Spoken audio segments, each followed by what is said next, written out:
বাংলাদেশের মানুষ তারা স্বাধীনতা ঘোষণা করেছিল দুটি মূল উদ্দেশ্যে। তার প্রথমটি হচ্ছে গণতন্ত্র, তার দ্বিতীয়টি হচ্ছে বাংলাদেশের দরিদ্র মানুষের অর্থনৈতিক মুক্তি। কাজে আমরা সেই উদ্দেশ্যে কাজ করে যাচ্ছি শহীদ প্রেসিডেন্ট জিয়াউর রহমানের নীতি অনুসরণ করে।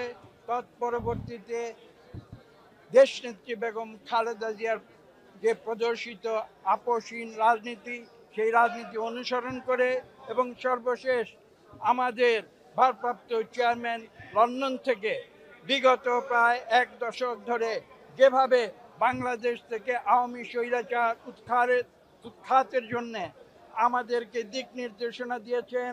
আমরা জীবন দিয়েছি, মামলা মোকদ্দমা খেয়েছি, গুম হয়েছি, খুন হয়েছে আওয়ামী লীগের অত্যাচারে।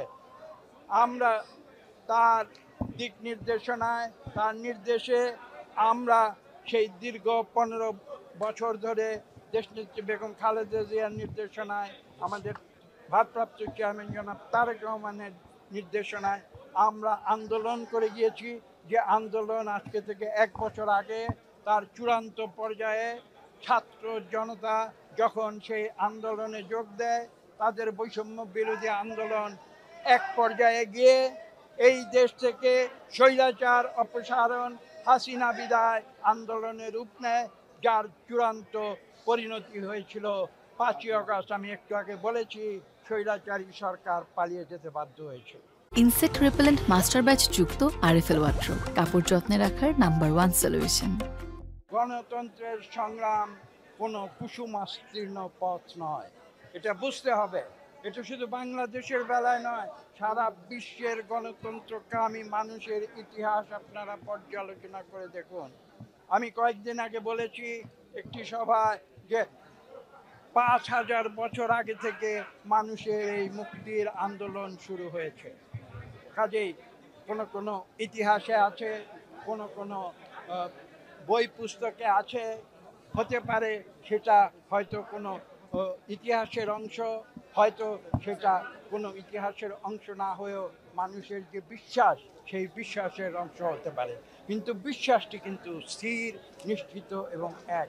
সেটা হচ্ছে কি, মানুষের মুক্তি চাই, মানুষের অধিকার প্রতিষ্ঠা চাই, মানুষের যে মৌলিক অধিকার সেটি প্রতিষ্ঠিত হতে হবে। এবং আধুনিক যুগে আপনি যে প্রশ্নটি করেছেন, সেই অধিকার কিন্তু আবর্তিত হয়েছে গণতন্ত্রকে ঘিরে। কেননা গণতন্ত্র এমন একটি শাসন ব্যবস্থা যেখানে কোনো দেশের মানুষের একদম তৃণমূল পর্যায়ের মতামতকেও গুরুত্ব দিয়ে থাকে। আর কোনো পৃথিবীতে অনেক রকমের শাসন ব্যবস্থা আছে, কিন্তু গণতন্ত্র সম্বন্ধে যে কথাটি বলা হয়, আমি সেটা আপনাদের উদ্দেশ্যে পুনরাবৃত্তি করব। সেটা বলা হয় যে democracy may be bad but other systems are worse. অর্থাৎ আরও অনেক সিস্টেম আছে, ডেমোক্রেসির কিছু সমস্যা আছে, আমরা জানি, সেগুলোকে আমরা সংশোধন করার চেষ্টা করি। কিন্তু পৃথিবীতে দেশ শাসন করার আর যে সমস্ত পদ্ধতি আছে, সে সমস্ত পদ্ধতি আরও অনেক খারাপ। কাজে আমরা বাংলাদেশের মানুষ গণতন্ত্রের পক্ষে রায় দিয়েছি এবং সেই গণতন্ত্রকে বাস্তবায়ন করার জন্য, দ্বিতীয় প্রশ্নের উত্তর একই সঙ্গে দিয়ে দিচ্ছি, সেই গণতন্ত্রকে বাস্তবায়ন করার জন্য, প্রতিষ্ঠা করার জন্য একটি মাত্র অস্ত্র রয়েছে। সেটা শেখ হাসিনার বন্দুকের গুলি নয়, সেটা হচ্ছে ভোটের অস্ত্র। একটি সুষ্ঠু নিরপেক্ষ ভোটের মাধ্যমে কেবল বাংলাদেশের মানুষ তারা গণতন্ত্র ফিরে পেতে পারে। তারা তাদের ইচ্ছা মতো 300 প্রতিনিধি নির্বাচিত করবে এবং এটা বুঝতে হবে, এই প্রতিনিধিরা কিন্তু কোনো চিরস্থায়ী বন্দোবস্তে আসতে পারবে না। তারা একটি নির্দিষ্ট সময়ের জন্য আসবে। তারা যদি ভালো কাজ করে, তারা যদি খারাপ কাজ করে, 5 বছর পরে তাদের আবার জনগণের কাছে পরীক্ষা দিতে হবে এবং সেই পরীক্ষায় উত্তীর্ণ হতে হবে। যদি তারা ভালো কাজ করে, হয়তো জনগণ তাদের আবার সেই ক্ষমতা তাদের দিতে পারে ভোটের মাধ্যমে। যদি তারা খারাপ কাজ করে, তাহলে জনগণ তাদের প্রত্যাখ্যান করবে পরবর্তী নির্বাচনে। এটাই হচ্ছে গণতন্ত্রের শক্তি। কাজে আজকে আমাদের বুঝতে হবে যে এই গণতান্ত্রিক পন্থাকে আমাদের বাংলাদেশে প্রাতিষ্ঠানিক রূপ দিতে হবে। সর্বশেষ বলছি, আপনি যে প্রশ্নটি করেছেন, আমি প্রথমেই বলেছি গণতন্ত্রের পথ কুসুমাস্তীর্ণ নয়। কাজেই এটা মানুষের সংগ্রাম, এটা একটি চিরন্তন সংগ্রাম।